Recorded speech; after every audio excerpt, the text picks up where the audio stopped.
Hello student, welcome to story का अड्डा। आज की वीडियो में हम कक्षा 12 भौतिक विज्ञान से 15 महत्वपूर्ण बहुविकल्पी प्रश्न पढ़ने वाले हैं। ये सभी प्रश्न आपके बोर्ड एग्जाम में कई बार पूछे गए हैं, लगातार पूछे गए हैं, इसलिए बहुत ही इंपॉर्टेंट प्रश्न हैं।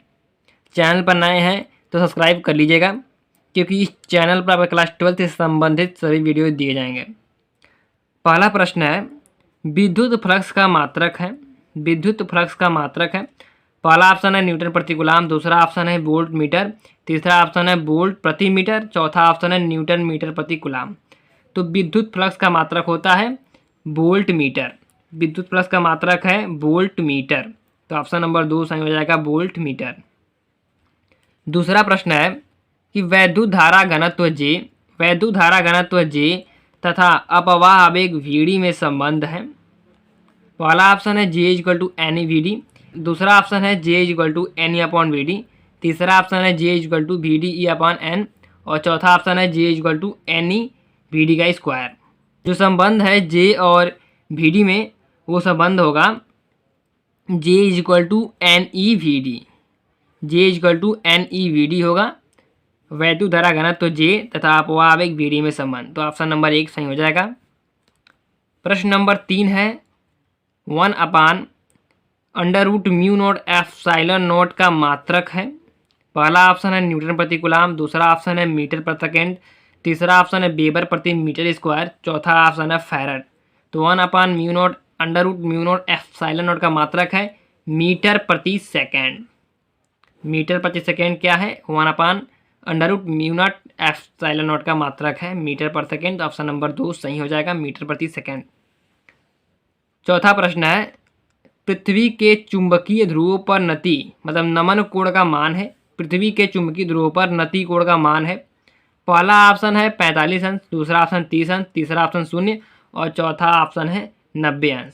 तो पृथ्वी के चुंबकीय ध्रुवों पर नति कोण का जो मान होता है वह होता है 90 अंश मान होता है। पांचवा प्रश्न है, लेंज का नियम किसके संरक्षण नियम के अनुरूप उत्पन्न होता है? लेंज का नियम किसके संरक्षण नियम के अनुरूप उत्पन्न होता है?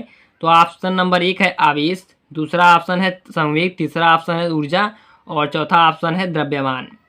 तो जो लेंज का नियम है वह ऊर्जा संरक्षण नियम के अनुरूप उत्पन्न होता है। तो ऑप्शन नंबर 3 सही हो जाएगा, ऊर्जा।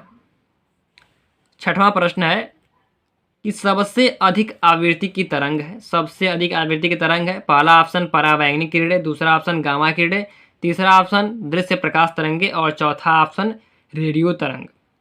तो सबसे अधिक जो आवृत्ति की तरंग है वो है गामा किरणें। गामा किरणें जो है कि सबसे अधिक आवृत्ति की तरंग है। तो ऑप्शन नंबर 2 सही हो जाएगा, गामा किरणें। 7वां प्रश्न है कि प्रिज्म से गुजरने पर निम्नलिखित में से किस रंग के प्रकाश का विचलन अधिकतम होगा? लाल रंग का, दूसरा ऑप्शन हरा रंग का, तीसरा ऑप्शन बैंगनी रंग का और चौथा ऑप्शन नीला रंग का। तो प्रिज्म से गुजरने पर सबसे अधिक जो विचलन होगा वह होगा बैंगनी रंग का होगा। तो ऑप्शन नंबर 3 सही हो जाएगा, बैंगनी रंग। 8वां प्रश्न है कि निम्न में से किस रंग के प्रकाश का वेग जल में सबसे अधिक होगा? निम्न में से किस रंग के प्रकाश का वेग जल में सबसे अधिक है? लाल, पीला, हरा और बैंगनी। तो जो ऑप्शन सही है वह है लाल। लाल रंग के प्रकाश का वेग जल में सबसे अधिक होता है। तो ऑप्शन नंबर 1 सही हो जाएगा, लाल। 9वां प्रश्न है, फोटान का विराम द्रव्यमान होता है। फोटान का विराम द्रव्यमान होता है। Option number 1 E upon C square, option number 2 H upon C lambda, option number 3 H upon lambda और ऑप्शन नंबर 4 0। तो फोटान का विराम द्रव्यमान 0 होता है। फोटान का विराम द्रव्यमान 0 होता है। तो ऑप्शन नंबर 4 से मिल जाएगा, 0। प्रश्न नंबर 10 है, हाइड्रोजन परमाणु की आयनन ऊर्जा का मान होता है। पहला ऑप्शन 13.6 इलेक्ट्रॉन वोल्ट, दूसरा ऑप्शन -13.6 इलेक्ट्रॉन वोल्ट, तीसरा ऑप्शन 13.6 जूल और चौथा ऑप्शन 0। तो हाइड्रोजन परमाणु की आयनन ऊर्जा का मान 13.6 जूल होता है। तो ऑप्शन नंबर 3 सही हो जाएगा, 13.6 जूल। 11वां प्रश्न है कि एक एमयू के तुल्य ऊर्जा है। पहला ऑप्शन है 190 MeV, दूसरा ऑप्शन है 139 MeV, तीसरा ऑप्शन है 913 MeV और चौथा ऑप्शन है 931 MeV। तो एक एमयू के तुल्य ऊर्जा है 931 MeV। तो ऑप्शन नंबर 4 सही हो जाएगा।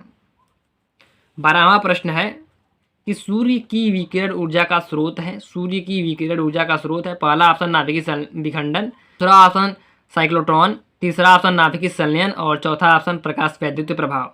तो सूर्य की विकिरण ऊर्जा का स्रोत है नाभिकीय संलयन। नाभिकीय संलयन क्या है? सूर्य की विकिरण ऊर्जा का स्रोत है। तो ऑप्शन नंबर 3 सही हो जाएगा। 13वां प्रश्न है, पीएन संधि डायोड के औछा परत में होते हैं। पहला ऑप्शन केवल कोटर, दूसरा ऑप्शन केवल इलेक्ट्रॉन, तीसरा ऑप्शन इलेक्ट्रॉन तथा कोटर दोनों, चौथा ऑप्शन न इलेक्ट्रॉन तथा न कोटर। तो पीएन संधि डायोड के औछा परत में न ही इलेक्ट्रॉन होते हैं और न ही कोटर होते हैं। तो ऑप्शन नंबर 4 सही हो जाएगा, न इलेक्ट्रॉन न कोटर। 14वां प्रश्न है, निम्नलिखित कण एक ही वेग से गतिमान है। अधिकतम डी ब्रोगली तरंगदैर्ध्य वाला कण है। पहला ऑप्शन इलेक्ट्रॉन है, दूसरा ऑप्शन प्रोटॉन है, तीसरा ऑप्शन न्यूट्रॉन है और चौथा ऑप्शन अल्फा कण है। तो इसमें ऑप्शन नंबर 1 सही होगा, इलेक्ट्रॉन। जो इलेक्ट्रॉन है।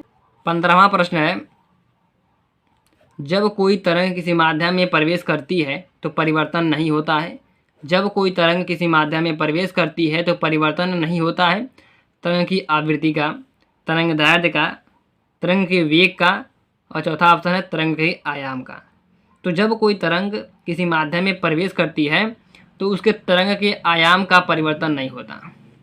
तरंग के आयाम का परिवर्तन नहीं होता। तो ऑप्शन नंबर 4 सही हो जाएगा। 16वां प्रश्न है कि सामान्य नेत्र के लिए स्पष्ट दृष्टि की न्यूनतम दूरी है। सामान्य नेत्र के लिए स्पष्ट दृष्टि की न्यूनतम दूरी है। पहला ऑप्शन अनंत, दूसरा ऑप्शन 50 सेमी, तीसरा ऑप्शन 25 सेमी और चौथा ऑप्शन 75 सेमी। इसका जवाब आपको पता है तो आपको कमेंट में देना है। तो आज की वीडियो में इतना ही। मिलते हैं अगले वीडियो में। चैनल पर नए हैं तो सब्सक्राइब कर लीजिएगा।